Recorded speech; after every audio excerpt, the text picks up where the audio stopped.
Hello everyone. Today we discuss Hayek's monetary version of over investment theory. Let's start.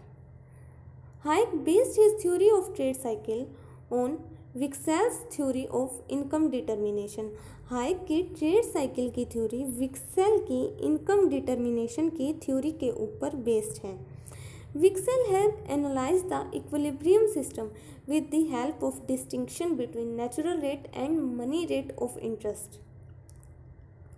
Natural rate of interest और money rate of interest में differentiate करके Wicksell ने किसी भी economic system के equilibrium को analyse किया है। नेचुरल रेट ऑफ इंटरेस्ट वो रेट ऑफ इंटरेस्ट जहाँ पर demand for loanable funds equals होते हैं किसके, सप्लाई ऑफ लोनेबल फंड्स के। वो रेट ऑफ इंटरेस्ट जहाँ demand is equal to supply होती है। Natural rate of interest shows equilibrium state of economy. Natural rate of interest equilibrium state को show करता है और इक्विलिब्रियम कहाँ होता है, जहाँ demand is equal to supply होते हैं। Money rate of interest on the other hand is that which actually prevails in the market। जो प्रेजेंट पे प्रिवेलिंग इंटरेस्ट रेट है वो तो है मनी रेट ऑफ इंटरेस्ट जो इस टाइम पे मार्केट में प्रिवेल कर रहा है, और जो इक्विलिब्रियम रेट ऑफ इंटरेस्ट होता है वो होता है natural rate of interest. While the natural rate of interest is the result of operation of long term factors, natural rate of interest है रिजल्ट किसका, लॉन्ग टर्म फैक्टर्स के operations का। वो लॉन्ग टर्म फैक्टर्स मॉनेटरी भी हो सकते हैं और रियल भी हो सकते हैं। वो लॉन्ग टर्म फैक्टर्स मॉनेटरी भी हो सकते हैं और रियल भी हो सकते हैं। और money rate of interest is the result of monetary forces over a short period of time. Natural rate of interest long period से रिलेटेड है और money rate of interest short term से रिलेटेड है।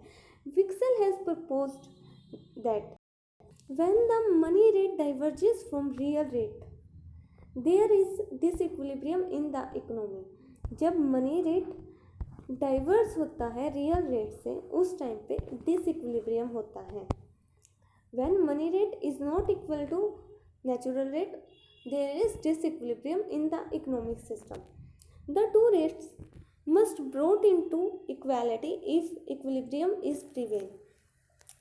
द टू रेट्स जब ये दोनों rates equal होते हैं उस टाइम पे इक्वालिटी होती है। If money rate is above the natural rate of interest there is contraction. जब money rate natural rate of interest से ज़्यादा होगा उस टाइम पे कॉन्ट्रैक्शन होगा, क्योंकि उस टाइम पे प्रोड्यूसर्स को जो मनी चाहिए, क्रेडिट चाहिए जो, वो उनको डियर रेट पर मिलेगा और इसलिए उस टाइम पे कॉन्ट्रैक्शन होगा। If money rate happens to be less than natural rate, और अगर मनी रेट कम होगा नेचुरल रेट से उस टाइम पे एक्सपेंशन होगा, क्योंकि उस टाइम पे चीप रेट पे क्रेडिट मिल जाएगा प्रोड्यूसर्स को। Hayek theory is called monetary over investment theory. Hayek theory को हम क्या कहते हैं, monetary over investment theory, because it considered over investment of the economic system economic resources in the capital goods as a cause of business cycle. क्योंकि इनके according जो economic resources हैं over investment ही बिजनेस साइकिल को create करती है। Economic resources में जब ओवर इन्वेस्टमेंट होती है वो ही बिजनेस साइकिल को क्रिएट करती है। And the over investment takes place when there is too much expansion. और जब बहुत ज़्यादा एक्सपेंशन होता मनी का उस टाइम पे ओवर इन्वेस्टमेंट होती है। Cheaper money encourages the producers to introduce more products. जब चीप मनी होगी उस टाइम पे प्रोड्यूसर्स ज़्यादा प्रोड्यूस करेंगे और जिससे कि उनका प्रॉफिट का रेट इंक्रीज हो जाएगा।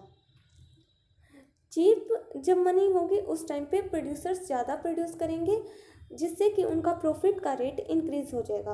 Hike theory is called monetary over investment theory. Hayek theory को मॉनेटरी ओवर इन्वेस्टमेंट थ्योरी बोलते हैं और ओवर इन्वेस्टमेंट ही बिजनेस साइकिल के क्रिएशन का कारण है। हाइक के अकॉर्डिंग ओवर इन्वेस्टमेंट ही बिजनेस साइकिल के क्रिएशन का कारण है। Thank you very much. Keep learning, keep watching.